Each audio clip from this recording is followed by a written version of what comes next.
The Apollo University, University of Leicester. 35 lakhs fees for 3-year BTech CSE UK.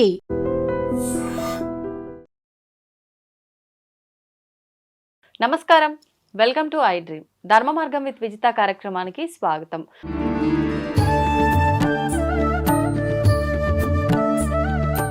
ప్రస్తుతం మనతో పాటు ఉన్నారు ప్రముఖ ఆధ్యాత్మికవేత్త నారసింహ ఉపాసకులు అనంతరామ శర్మ గారు. ఇప్పుడు వారితో మాట్లాడి మరిన్ని విషయాలు తెలుసుకుందాం.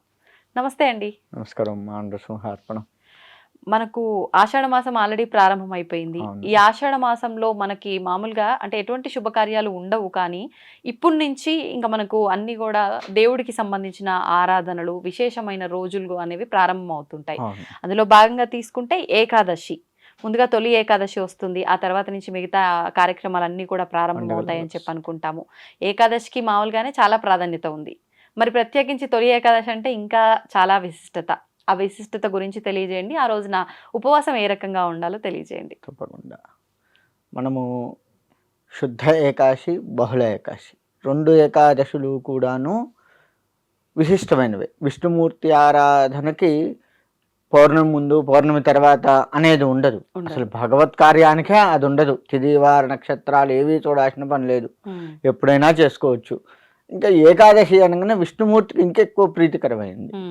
ఈ ఏకాదశి నాడు ఉపవాసం మామూలుగా వారాల్లో ఇప్పుడు మనం బాబా గారికి ఉపవాసం ఉందాం అనుకున్నాము, గురువారం నాడు ఉపవాసం ఉండే విధానము, ఏకాదశికి ఉపవాసం ఉండే విధానం డిఫరెంట్గా ఉంటుంది. గురువారం అనుకోండి, ఉదాహరణకి అది ఏ వారం అన్నా, సోమవారము, శుక్రవారం, మనం ఏ భగవత్ ఆరాధన చేస్తే ఆ వారం చేస్తే ఉదయం తలమించి స్నానం చేసి దీపారాధన చేసుకొని ప్రాతకాలాన్ని ఇలా పారాయణాలు ఏమైనా ఉంటే చేసుకొని మధ్యాహ్నం భోజనం చేసి రాత్రి టిఫిన్ కానీ ఏదన్నా తిని ఉపవాసంగా చెప్తాము. కానీ ఏకాదశి అలా కాదు. పొద్దున్నే స్వామివారి పారాయణాలు చేసుకొని చక్కగా సంధ్యా సమయంలో కూడా మళ్ళీ సాయంత్రం కూడా చేసుకొని ఉదయం నుంచి సాయంత్రం వరకు కూడాను స్వామివారికి పెట్టినటువంటి పండ్లు మాత్రమే నివేదన. పండ్లు తినొచ్చు అంటారు, కానీ భగవత్ ఆరాధన చేసే సమయంలో నైవేద్యం పెట్టినవి మాత్రమే తినాలి అని పెద్దలు చెప్తూ ఉంటారు. కొంచెం ఎక్కువ పెట్టుకోవాలి.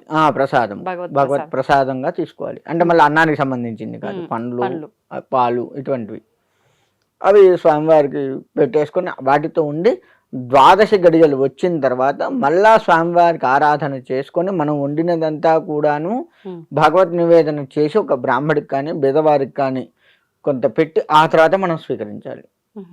అంటే మరో రోజు తినేది ఒక రోజు మొత్తం. ఇది అసలు ఏకాదశికి ఉండే ఉపవాస దీక్షనేమో. కానీ కొంతమంది ద్వాదశి రోజు కూడా ఉపవాసం ఉండాలి అని అంటుంటారు కదా. ద్వాదశి రోజు ఉపవాసం ఉండే పని లేదు. ద్వాదశి నాడు విరమించాలి. ఉపవాసం ఉండాలి అనేది ఎక్కడ లేదు అసలు. కేవలం ఏకాదశి నిండు ఏకాదశి రోజు అంతా ఉపవాసం ఉన్నాము, ద్వాదశి రోజు పొద్దున్నే అంటే దీపారాధన అయిపోగానే మనం తినేయొచ్చా, లేకపోతే యథావిధిగా మళ్ళీ కొంచెం మధ్యాహ్నం సమయంలో తింటామే? అంటే మనం మధ్యాహ్నం తింటాం కదా, అవునండి, అలా తినడమే ఉత్తమము. అప్పటి వరకు మనం తినకుండా ఉన్నాం కదా అని కక్కుర్తిగా తినకూడదు, అది కూడా ఉంటుంది. అదే చాలా మంది డైరెక్ట్ గా ఇంకా టిఫిన్ అదంతా ఏం లేదు, భగవత్ ఆరాధన అయిపోయింది, నైవేద్యం నివేదన చేసాము, డైరెక్ట్ గా వండుకొని లంచే మార్నింగ్ తినేస్తూ ఉంటారు. అది లేదు అసలు.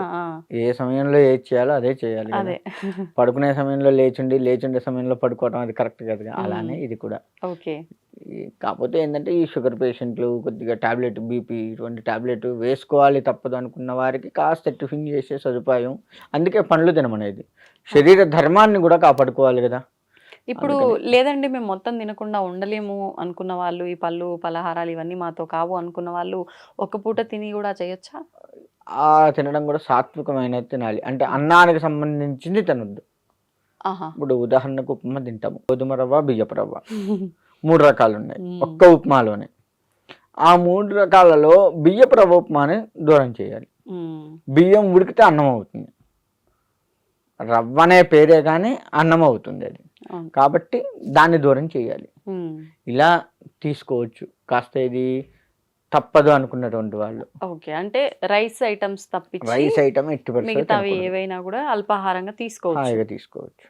అయితే ఇక్కడ తొలి ఏకాదశి విశేషం ఏందయ్యా అంటే మనకి మృడాసురుడు అనే రాక్షసుడితో విష్ణుమూర్తి యుద్ధం చేసి ఉన్నాడు. యుద్ధం చేసి అలసిపోయి ఉత్తర ద్వారముఖంగా కూర్చొని యోగ నిద్రలో ఉన్నాడు. ఆ యోగ మాయ వచ్చేసి ఆ మృడాసురుడిని సంహరించింది. అందుకని ఆ ఏకాదశిని విశేషంగా చెప్తారు. సో ఆ సమయంలో విష్ణుమూర్తి ఆరాధన మనం ఎంత చేస్తామో అంత మంచి ఫలితాలు వస్తూ ఉంటాయి. ఇక్కడ మనం ఉత్తగా ప్రతిరోజు చేసే ఆరాధనకు 100% ఫలితం వచ్చింది. ఏకాదశి రోజు మన ఈ తొలేకాశి కాసేపు పక్క పెడితే ఏకాదశి నాడు ఏకాదశి అంటామండి. శయనేకాశి పడుకుంటారు, ఆయన పడుకుంటారు. ఆ ఏకాదశి రోజు వచ్చేసి 1000% ఫలితం వస్తుంది. అదే తొలేకాశి ఇటువంటి సమయాల్లో 1,00,000% ఫలితం వస్తుంది. మళ్ళీ అవే క్షేత్రాల్లో చేస్తే ఇంకా అధికమైన ఫలితం వస్తుంది. దేవాలయాల్లో, క్షేత్రాల్లో ఇంకా మంచి ఫలితాలు వస్తాయి. కాబట్టి దేవాలయ దర్శనము ఇటువంటివి బాగా ఎందుకు చేసుకుంటామంటే మంచి ఫలితం వచ్చి స్వామివారి అనుగ్రహం పూర్తిగా మన మీద ఉండాలి. ఫలితం అనగానే మళ్ళీ మనకు డబ్బులు, ఈ లౌకిక సుఖాలు కాదు, మళ్ళీ ఆధ్యాత్మికత మనలో పెరిగి భగవంతుడి యొక్క కృప మన మీద కలిగి ఈ జన్మరాహిత్యాన్ని పొందాలి. ఇంకొక జన్మ లేకుండా చేసుకోవాలి. జన్మరాహిత్యం అంటే దానికోసం మనం తాపత్రయపడాలి. అది అసలు ఏకాదశి నాడు చేసే విశేషం, భగవంతుడికి చేసే విశేషం అసలు అది. ఆ విధంగా కనుక ఎవరైతే చేసుకుంటారో భగవత్ అనుగ్రహం ఉండి వాళ్ళు ఖచ్చితంగా జన్మరాహిత్యం అంటే ఇంకొక జన్మ లేకుండా ఈ జన్మలోనే మనం చేసుకొని ఇంకా పూర్తిగా జన్మ లేని యొక్క జీవితాన్ని ఈ జన్మలో మనం గడపచ్చు. అంటే ఇప్పుడు ఎవరైనా ఏదైనా చేస్తున్నారు మానవులు అని అంటే ఖచ్చితంగా అదొక పర్పస్ తోటే చేస్తారు. నేను ఈరోజు ఈ పూజ చేస్తున్నా అంటే నాకు దానివల్ల ఈ ఫలితం కలగాలి అని చెప్పి ఖచ్చితంగా ఎంత కోరుకోవద్దు అనుకున్నా దేవుడి ముందు వెళ్ళి నిలబడగానే స్వామి నాకు ఈ ఇబ్బంది ఉంది, దాని నుంచి బయట, లేకపోతే స్వామి నేను ఇది కొనుక్కోవాలనుకుంటున్నా, నాకు అది ప్రసాదించు, ఈ రకంగా అనేసుకుంటూ ఉంటారు. ఒకవేళ అలాంటి ఏదైనా మనసులో ఒక న్యాయమైన ధర్మమైన కోరిక ఉంది అంటే గనక ప్రత్యేకించి ఏకాదశి రోజు ఏదైనా విధానం ఆచరిస్తే నెరవేరుతుందంటారా? ఖచ్చితంగా. అందుకే మనకి ఈ ఏకాదశి ఉపవాస దీక్షగా చేసి, ఉపవాసము అంటేనే భగవంతుడికి దగ్గరగా ఉండడం అని అర్థంగా చెప్తారు. అసలు ఈ ఉపవాసాలు అంటే మనం ఇవాళ అన్నం తినకుండా అని చెప్తున్నాం, కానీ ఉపవాసము అంటే భగవంతుడికి దగ్గరగా కూర్చోవడము. భగవంతుడి దగ్గర అంటే ఉత్త కూర్చోవటమా? ఇప్పుడు మన ఇద్దరం కూర్చోవడం పక్క పక్కన కూర్చోవటమా? కాదు కదా. భగవంతుడి యొక్క ధ్యాసలో ఉండడం. అలా ఉన్నట్లయితే ఆయన మెచ్చుకొని మనకు కావాల్సింది ఇస్తాడు. ఆయన ముందే రాసి పెడతాడు నీకు ఏ టైంలో ఏది రావాలో.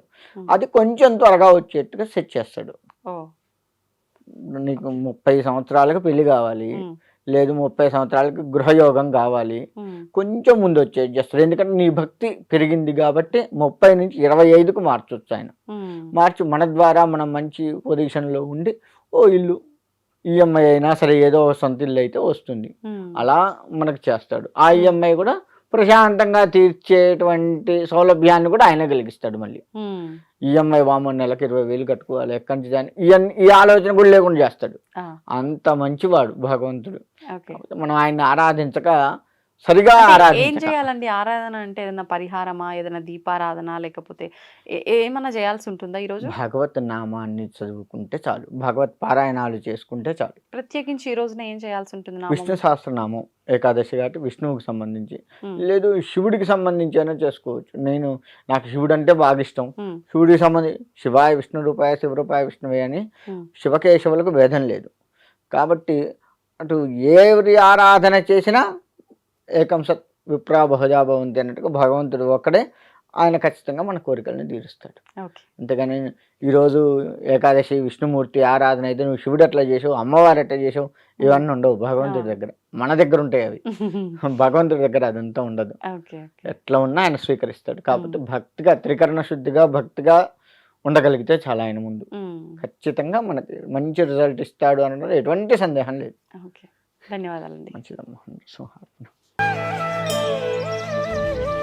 తవ్వండి, తవ్వుతూనే శివలింగం సరే దాన్ని అట్లా కప్పేసేయండి, చూపించదండి. మూర్తి పూజ కాదు, సాక్షాత్ బ్రజేంద్ర నందన భగవాన్ ఉన్నారు మూర్తులు. ఏమీ ఆశించకుండా ఆరాధించే వాళ్ళు కూడా ఉన్నారా ప్రభుజీ? నిజమైన భక్తి అంటే మనకు తెలియదు కాబట్టి